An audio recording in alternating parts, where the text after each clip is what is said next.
High guys, good morning and welcome back to my vlog channel. কেমন আছো তোমরা সবাই? তো আশা করছি তোমরা সবাই অ্যাজ ইউজুয়াল জাস্ট ফাড়াফাড়ি আছো। আজকে দিনটা তোমাদের সবার খুব ভালো কাটবে। তো আজকে সকাল থেকে বেশ একটা গ্লুমি ওয়েদার, সেরকম কি রোদ তো ওঠেইনি। তার মধ্যে একটা পয়েন্ট অফ টাইমে তো আমার মনে হয়েছিল বোধহয় খুব ঝুমঝুমিয়ে বৃষ্টি আসবে, বাট বৃষ্টি হয়নি।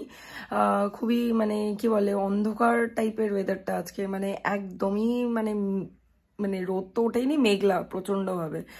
তো যাই হোক, ওয়েডনেসডে মর্নিং সকাল সকাল টুকটাক সব কাজবাজ সারলাম, সেরে তারপর গিয়ে দেখি একটা চন্দ্রমল্লিকা গাছে যখন জল দিতে গিয়ে দেখি একটা চন্দ্রমল্লিকা না, ওই সবুজ শুয়োপোকাগুলো হয় না, ওগুলো উঠেছে। আমি প্রচন্ড ভয় পাই। আমি সে খুব কষ্টে শিষ্টে লাঠি ফাটি দিয়ে ওটাকে ফেলেছি। আমি ফেলে ওই জায়গাটায় একটু মেডিসিন দিলাম, কারণ তার থেকে ছোট ছোট ওই সাদা সাদা একটা পোকাও হয় না গাছের মধ্যে, যেটা জবা গাছেও হয়, চন্দ্রমল্লিকাতেও ওইটাও হয়েছে। তো ওতে একটু মেডিসিন দিলাম, দিয়ে টিয়ে তারপরে স্নান টান করে পুজো দিলাম। পুজো দিয়ে এখন একটু বসেছি, এক্ষুনি লাঞ্চ করবো না, একটু পরে করব। আজকে due to some reasons gym যাইনি। তার মধ্যে মেজর রিজন হচ্ছে কালকে এক্সারসাইজ করে আমার পায়ে প্রচন্ড ব্যথা, স্পেসিফিক্যালি আমার বাঁ পাটা প্রচন্ড ব্যথা, তো ওই জন্যই আরো যাইনি।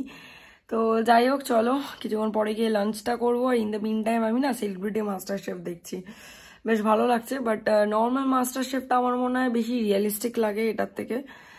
যাই হোক, কি আর করা যাবে, এখন তো সেলিব্রিটি মাস্টার শেফই হচ্ছে, এটাই দেখি। কিছুক্ষণ পরে ব্লগ করছি, দেখতে থাকো, সঙ্গে থাকো। সন্ধ্যাবেলা ঠাকুরকে সন্ধে দিয়ে বাড়ি চলে এসেছি। চলো ভেতরে যাই, গিয়ে চা খাই। কফি খেয়ে এসেছি, বাট চাটা খুব ইম্পর্টেন্ট। এই গেলাম বাড়ি দিয়ে। তোমাদেরকে একদিনও এর মধ্যে বাথরুমের আপডেটটা দেইনি। বাথরুমটা এখন পুরোটাই খুঁড়ে ওদের টাইলসগুলো তুলে আর কি, এক্সিস্টিং টাইলসগুলোকে তুলে ওরা আর কি ওই হালকা প্লাস্টার করেছে। কালকে দিয়ে টাইলস ফিক্সিং হবে। সো দেখাবো তোমাদেরকে, খুব সুন্দর লাগবে আশা করছি এরপরে ওয়াশরুমটা। চলো ফ্ল্যাটে যাই। বাড়িতে এসে ফ্রেশ ট্রেশ হয়ে আমি এখানে কিচেনে চলে এসেছি, বিকজ সায়ন বললো রাতের লুচি আর তরকারি খাবে।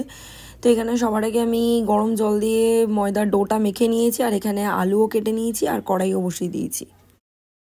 কড়াইতে আমি অল্প সাদা তেল দিয়ে দিয়েছি।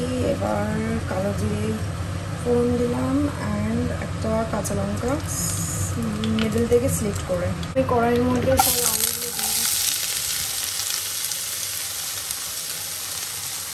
বাস এবার কিছুক্ষণ আলুটাকে ফ্রাই করবো, জাস্ট হালকা সটে করবো, ফ্রাইও না অ্যাকচুয়ালি। একটু নুন দেবো, দিয়ে এটাকে হালকা সটে করে জল দিয়ে দেবো। তখন নাবানোর আগে আর গোলমরিচ দেবো, গোলমরিচ দেবো, গোলমরিচ গুঁড়ো।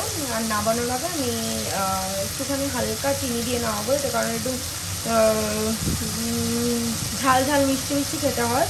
এবার সায়নকে একবার জিজ্ঞেস করতে হবে যে তুই যে আজকে এটা একটু করে টক টক হতে হয়, তো তাহলে একটা টমেটো দিয়ে দেবো, বাট নো হলুদ।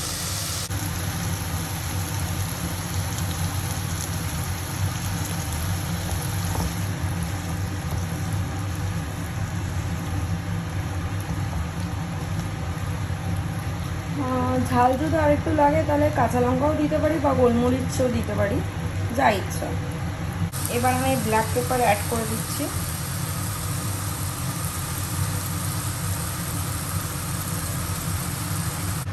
টমেটো দিয়েছি, সেটা আমি মাঝে তোমাদেরকে দেখাতে ভুলে গেছি। এখানে আমার তেল লুচি ভাজা হয়ে গেছে, প্রত্যেকটা লুচি ফুলেছে, যাই না তোমরা বুঝতে পারছো কিনা এখন। আর এখানে সানের জন্য ডিম সেদ্ধ করেছি। তো যাই হোক, লাস্ট হালকা একটুখানি চিনি দিয়ে দিলাম, আর দেবো না। তাই এই চিনিটাও দিয়েছি, দেখলে সানার উপর চিৎকার করবে যে চিনি দিয়ে ছাড়া কি রান্না হয় না। কিন্তু বোঝে না, একটু তরকারিতে যে একটু যদি চিনি না দিয়ে ভালো লাগে না, নিরামিষ তরকারিতে স্পেসিফিক্যালি।